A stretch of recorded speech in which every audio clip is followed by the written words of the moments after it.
നമസ്കാരം. ഇന്ന് നമ്മളോടൊപ്പം കൂടെയുള്ളത് KS സംസ്ഥാന വൈസ് പ്രസിഡന്റ് ആൻ സെബാസ്റ്റ്യനാണ്. സ്വാഗതം. Thank you. നമ്മളിന്ന് സംസാരിക്കുമ്പോൾ ഇന്ത്യ മുഴുവൻ ഒരു വലിയൊരു പ്രശ്നം സംസാരിച്ചുകൊണ്ടിരിക്കുകയാണ്.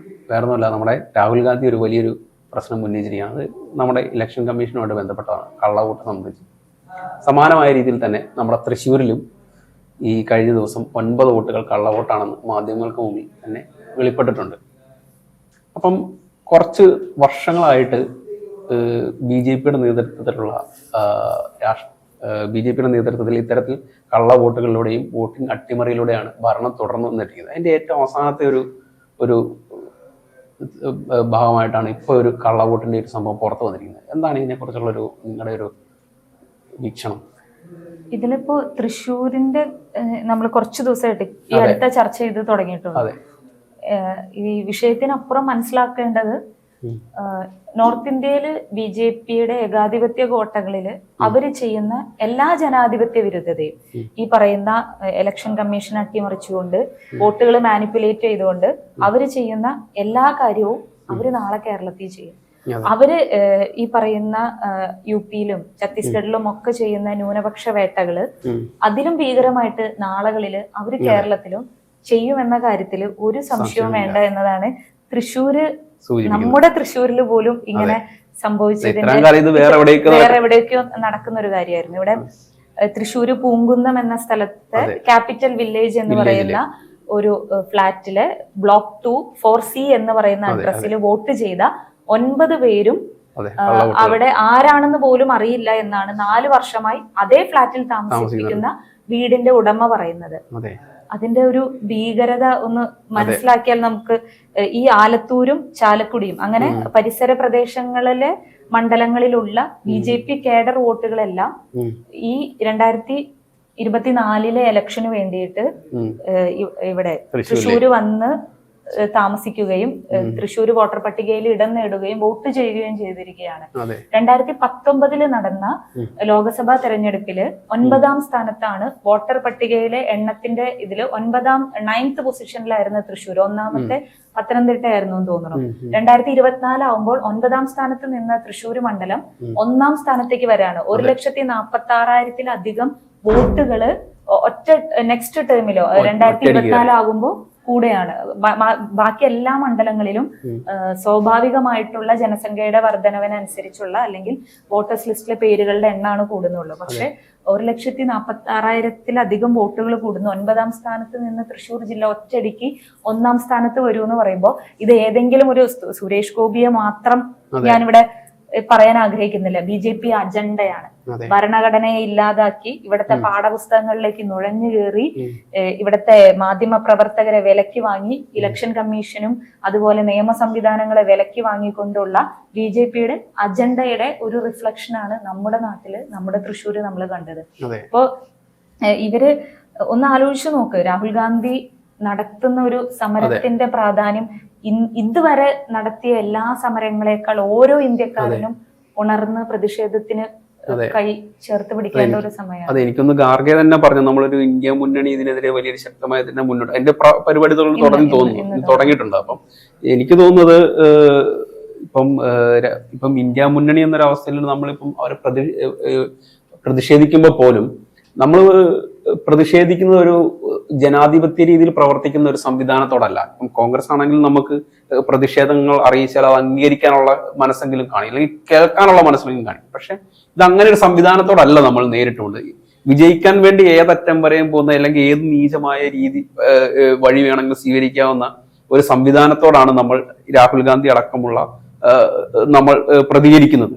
പക്ഷെ ഇത് എങ്ങനെയായിരിക്കും, വിജയം കാണുമോ എന്നുള്ളതാണ്. കാരണം ഇതിനു മുമ്പ് പല വിഷയങ്ങളും നമ്മൾ ഉണ്ടായപ്പോഴും പ്രതിപക്ഷത്തോട് അവർ കാണിച്ചുള്ള അവഗണനയും, ഇപ്പൊ രാഹുൽ ഗാന്ധിയെ പോലും നേരിട്ട് ആക്രമിക്കുന്ന അല്ലെങ്കിൽ അദ്ദേഹത്തെ പരിഹസിക്കുന്ന രീതിയിലോട്ടൊക്കെ പലതവണ നിലവിട്ടു പോകുന്ന ഒരു അവസ്ഥ നമ്മൾ പലപ്പോഴും കണ്ടിട്ടുണ്ട്. അപ്പൊ ഈ ഒരു അവസ്ഥയിലാണ് നമ്മളിപ്പോൾ ഈ ഒരു വലിയൊരു വിഷയത്തിൽ പ്രതിഷേധിക്കുന്നത്. അപ്പം ഈ ഒരു വിഷയത്തില് രാഹുൽ ഗാന്ധി കോടതിയിലോ ഇലക്ഷൻ കമ്മീഷന്റെ മുൻപിലല്ല ആദ്യം ഈ വിഷയം പ്രസന്റ് ചെയ്യുന്നത് ഇന്ത്യയിലെ ജനങ്ങളുടെ മുൻപിലാണ്. ഇവിടെ ഈ പോരാട്ടത്തിന് ധൈര്യം അല്ലെങ്കിൽ കമ്പാനിയൻഷിപ്പ് രാഹുൽ ഗാന്ധി ചോദിക്കുന്നതും അത് കൊടുത്തിട്ടുള്ളത് ഇന്ത്യയിലെ ജനങ്ങളാണ്. ഒരു 2 ദിവസം കൊണ്ട് തന്നെ സോഷ്യൽ മീഡിയയിൽ കോൺഗ്രസിന്റെ പേജിന്റെ ഫോളോവേഴ്സ് ലക്ഷങ്ങളാണ് കടക്കുന്നത്. അത് ഇത് മറ്റ് രാഷ്ട്രീയ വിഷയങ്ങളെക്കാൾ അപ്പുറം ഓരോ ഇന്ത്യക്കാരനെ മണ്ടന്മാരാക്കിക്കൊണ്ട് വോട്ട് ചെയ്ത, ഇവിടെ ഒരു രാഷ്ട്രീയ പാർട്ടിയോട് വലിയ ചേർന്ന് നിൽക്കാത്തവർ പോലും കാത്തു നിന്ന് രേഖപ്പെടുത്തിയ അവരുടെ സമ്മതിദാന അവകാശത്തെ മാനിപ്പുലേറ്റ് ചെയ്തുകൊണ്ട് ഒരു ഭരണകൂടം തന്നെ വരുമ്പോ ഇനി തെരുവിലിറങ്ങുക എന്നല്ലാതെ നമുക്ക് വേറെ വഴിയില്ല. നമ്മുടെ ഇപ്പൊ രാഹുൽ ഗാന്ധി നയിക്കുന്ന സമരം കഴിഞ്ഞ കാലഘട്ടങ്ങളിലെ ഒരു സ്വാതന്ത്ര്യ സമരത്തിന്റെ ഒരു റിപ്പീറ്റേഷൻ തന്നെ അത്രയും ഗൗരവമുള്ള ഒരു സിറ്റുവേഷനിലാണ് നമ്മൾ നിൽക്കുന്നത്. ഒരു ഈ ബ്രിട്ടീഷ് സാമ്രാജ്യത്തിനെതിരെ സമരസപ്പെടാത്ത സമരവീര്യം കൊണ്ട് ചെറുത്ത് നിന്ന ഒരു രാജ്യം ഏകാധിപത്യത്തിലേക്ക് വഴിമാറിപ്പോകാതിരിക്കാനുള്ള ഒരു പോരാട്ടമാണിത്. അംബേദ്കറിന്റെ ഭരണഘടന അപ്രസക്തമായി പോകാതിരിക്കാനുള്ള ഒരു പോരാട്ടമാണിത്. അപ്പൊ അതുകൊണ്ട് എല്ലാ ജനങ്ങളും രാഹുൽ ഗാന്ധിയോടൊപ്പം അണിനിരന്ന് രാഹുൽ ഗാന്ധിയുടെ ക്യാമ്പയിനിങ്ങിനൊപ്പം പോരാട്ടത്തിനൊപ്പം നിൽക്കുന്നതാണ്. ഓഗസ്റ്റ് 15 സ്വാതന്ത്ര്യ ദിനമാണ്. ഓഗസ്റ്റ് 14 രാത്രി കേരളത്തില് എല്ലാ DCC-കളുടെയും നേതൃത്വത്തില് പ്രതിഷേധ മാർച്ചാണ്. അപ്പൊ ഈ ഒരു ഇരുണ്ട എന്ന് പറയുന്ന ഇത്രമാത്രം ജനാധിപത്യത്തെ കശാപ്പ് ചെയ്യുന്ന കാലഘട്ടത്തിൽ നിന്ന് നമ്മള് ആര് വിജയിക്കണം തോൽക്കണം എന്ന് ഭരണകൂടം വോട്ട് മാനിപ്പുലേറ്റ് ചെയ്ത് ലക്ഷക്കണക്കിന് വോട്ടുകൾ മാനിപ്പുലേറ്റ് ചെയ്യാനുള്ള അവരുടെ ധൈര്യം എന്ന് പറഞ്ഞാൽ അവരുടെ അടിമയായിട്ട് ഇലക്ഷൻ കമ്മീഷൻ മാറി. അവരുടെ അടിമപ്പണി എടുക്കുന്നവരായിട്ട് ഇവിടുത്തെ സുപ്രീം കോടതി അല്ലെങ്കിൽ ഹൈക്കോടതി പോലെയുള്ള സംവിധാനങ്ങളെ അവർക്ക് പല സംസ്ഥാനങ്ങളിലും വിലക്ക് വാങ്ങാൻ പറ്റി എന്നതിന്റെ ഉള്ള ഒരു ധൈര്യമാണ് ഇവിടെ ഏതെങ്കിലും ഇനിയിപ്പോ ഒരുപക്ഷെ ഞാൻ പഞ്ചായത്ത് ഇലക്ഷനിൽ പോലും വ്യക്തികൾക്കപ്പുറം രാഷ്ട്രീയത്തെ നോക്കിക്കൊണ്ട് നമ്മൾ വോട്ട് ചെയ്യണം. നമ്മുടെ അയൽപക്കക്കാരനായതുകൊണ്ടോ നമുക്ക് ഇഷ്ടപ്പെട്ട സിനിമാ താരമായതുകൊണ്ടോ നല്ല മനുഷ്യനായതുകൊണ്ടോ ഒന്നും കളയേണ്ടതല്ല ഒരു വോട്ട് എന്ന് സീരിയസ് ആയിട്ട് നമ്മൾ സംസാരിക്കേണ്ട അവസ്ഥയായിരുന്നു. അല്ലെങ്കിൽ ചിലപ്പോ കുടുംബ കൂട്ടായ്മകളിലൊക്കെ നമ്മുടെ പരിചയമുള്ള ആള് അല്ലെങ്കിൽ ഇന്ന മേഖലയിൽ നിന്നുള്ള ആളായതുകൊണ്ട് ഈ വട്ട ആളൊന്ന് ജയിച്ചു നോക്കട്ടെ എന്നില്ല. ഈ പറയുന്ന സംഘപരിവാർ വർഗീയ അജണ്ടകൾ ഉള്ളവര് അവരാരധികാരത്തില് ഏത് മണ്ഡലത്തിൽ നിന്ന് വന്നാലും അവിടെ അവർ നടപ്പിലാക്കാൻ പോകുന്നത് ഭരണഘടനയെ ഇല്ലാതാക്കുക, ന്യൂനപക്ഷ വേട്ടകൾ നടത്തുക, ഇതുപോലെ ജനാധിപത്യ പ്രക്രിയകളെ അട്ടിമറിക്കുക എന്നുള്ള അജണ്ട തന്നെയാണ് അവർ നടപ്പിലാക്കാൻ ശ്രമിക്കുക. അല്ലാത്ത BJPക്ക് വേറൊരു രാഷ്ട്രീയമില്ല. BJPയുടെ രാഷ്ട്രീയം എന്ന് പറഞ്ഞാൽ ജനാധിപത്യ സംവിധാനങ്ങളെ ഇല്ലാതാക്കി ഒരു ഹിന്ദു രാഷ്ട്രീയം കൊണ്ടുവരാ, ഒരു ഏകാധിപതിയുടെ ഭരിക്കുന്ന രാജ്യമായിട്ട് ഈ രാജ്യത്തെ മാറ്റുക എന്നത് മാത്രമാണ്. അല്ലാതെ അവരുടെ ആതുര സേവനങ്ങളും അല്ലെങ്കിൽ മറ്റു രീതിയിലുള്ള ക്യാമ്പയിനുകളും എല്ലാം നയിക്കുന്നത് ആ ഒറ്റ വഴിയിലേക്കാണ്. അതെ, ഇപ്പൊ ഞാൻ ഇപ്പം ചോദിക്കാൻ വന്നു വെച്ചാല് കഴിഞ്ഞ തവണ, അതായത് നമ്മുടെ 2024 ഇലക്ഷന് പോകുന്നതിന് മുമ്പ് രാഹുൽ ഗാന്ധി വലിയൊരു യാത്ര നടത്തുന്നത്, ഭാരത് ജോഡോ യാത്ര നടത്തുന്നത്, വലിയ സ്വീകാര്യതയാണ് ലഭിച്ചത്.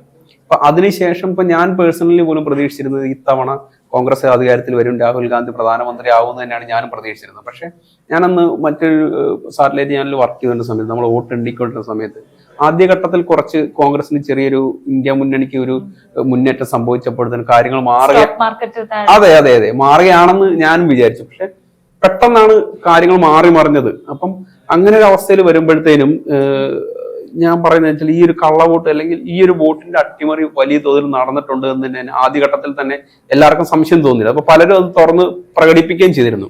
പക്ഷെ അതായത് ഇങ്ങനെ ഒരു സംവിധാനം അല്ലെങ്കിൽ ഇങ്ങനെ അവർ ചെയ്യുന്ന ഒരു കാലഘട്ടത്തിൽ എങ്ങനെയായിരിക്കും നമുക്ക് ഇതിനെ പ്രതിരോധിക്കാൻ പറ്റുന്നത്? ഇപ്പൊ രാഹുൽ ഗാന്ധി എന്ന് പറയുന്ന ഒരു മനുഷ്യൻ ഇന്ത്യയുടെ മുഴുവൻ ഒരു പ്രതീക്ഷ എന്ന അവസ്ഥയിലോട്ട് മാറി നിൽക്കുകയാണ്. അപ്പൊ ആ ഒരു പ്രതീക്ഷയായിട്ട് ആ മനുഷ്യൻ ഇങ്ങനെ നിൽക്കുകയാണ്.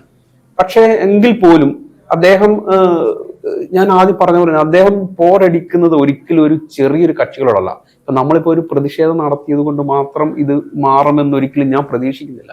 കാരണം എന്ത് വഴി വേണമെങ്കിലും സ്വീകരിക്കാം, ജയിക്കാൻ വേണ്ടി എന്ത് വഴി വേണമെങ്കിലും സ്വീകരിക്കുന്ന ഒരു സംവിധാനത്തോടാണ് ഇപ്പോഴും നമ്മൾ പോരാടിക്കൊണ്ടിരിക്കുന്നത്. ഇപ്പം രാഹുൽ ഗാന്ധി ഇത് ഇങ്ങനെ പറഞ്ഞെങ്കിൽ പോലും ഇപ്പൊ ഞാൻ പറഞ്ഞതുപോലെ തന്നെ കോടതിയും ഇലക്ഷൻ കമ്മീഷനും എല്ലാം അവരുടെ കീഴിലോട്ട് അല്ലെങ്കിൽ അവരുടെ അടിമകളായിട്ട് മാറിക്കൊണ്ടിരിക്കുന്ന അവസ്ഥയിൽ എങ്ങനെയായിരിക്കും നമുക്കിതിനെ മറികടക്കാൻ സാധിക്കുക? എനിക്കത് എപ്പോഴും മനസ്സിലാവാത്തൊരു കാര്യമാണ്. അതാണ് ഈ ചോദിക്കുന്നത് എപ്പോഴും.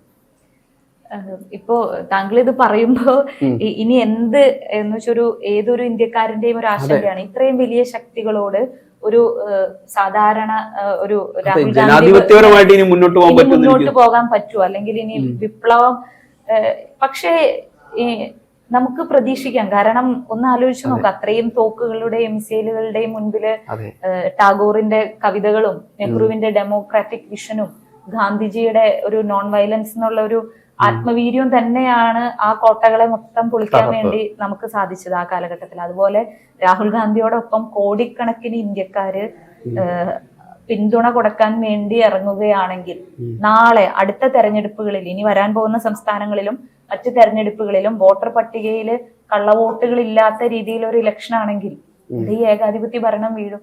ഇലക്ഷൻ അട്ടിമറിക്കാതെ എങ്ങനെയാണ് ഇത്രയും ജനവിരുദ്ധ നയങ്ങൾ ചെയ്ത, ഇത്രയും ഭരണഘടനാ വിരുദ്ധമായിട്ടുള്ള കാര്യങ്ങൾ ചെയ്ത സർക്കാർ വീണ്ടും അധികാരത്തിലേറാം?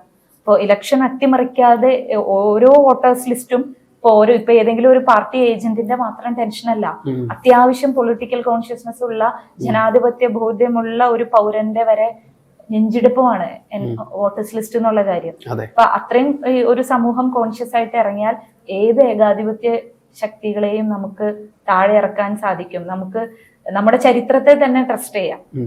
അപ്പൊ ഞാൻ ചോദിക്കുന്നപ്പം കോൺഗ്രസിന്റെ നേതൃത്വത്തിൽ ആളുകളെ നേരിട്ട് കണ്ട് അല്ലെങ്കിൽ ബോധ്യപ്പെടുത്താനുള്ള ഒരു ശ്രമം അങ്ങനെ എന്തെങ്കിലും ഉണ്ടോ? അങ്ങനെ എന്തെങ്കിലും പ്ലാൻ ഉണ്ടോ? ആ ക്യാമ്പയിനിങ് അല്ല, വോട്ട് ചോരി ക്യാമ്പയിനിങ് ഒക്കെ അതിന്റെ ഭാഗമായിട്ട് നടക്കുന്ന ക്യാമ്പയിനിങ്ങുകളാണ് നടക്കുന്നത്. സോഷ്യൽ മീഡിയയിലൂടെ എങ്ങനെയാണോ മോദി സർക്കാർ RSS അജണ്ടകള് ഈ മുഖമില്ലാത്ത അക്കൗണ്ടിലൂടെ ഒക്കെ വർഗീയത വെതറിയത്, അതേ സോഷ്യൽ മീഡിയയില് ഒരു മുഖംമൂടി ഇല്ലാതെ പച്ച മനുഷ്യനായി രാഹുൽ ഗാന്ധി വന്ന് ഓരോ മനുഷ്യരിലേക്ക് എത്തും. ജനങ്ങളാൽ ജനാധിപത്യം വീണ്ടും ഇന്ത്യയിൽ തിരിച്ചു വരും. അങ്ങനെ തന്നെയാണ് ഞാനും പ്രതീക്ഷിക്കുന്നത്. അങ്ങനെ തന്നെ ഉണ്ടാവട്ടെ എന്ന് ആശംസിക്കുന്നു. Thank you.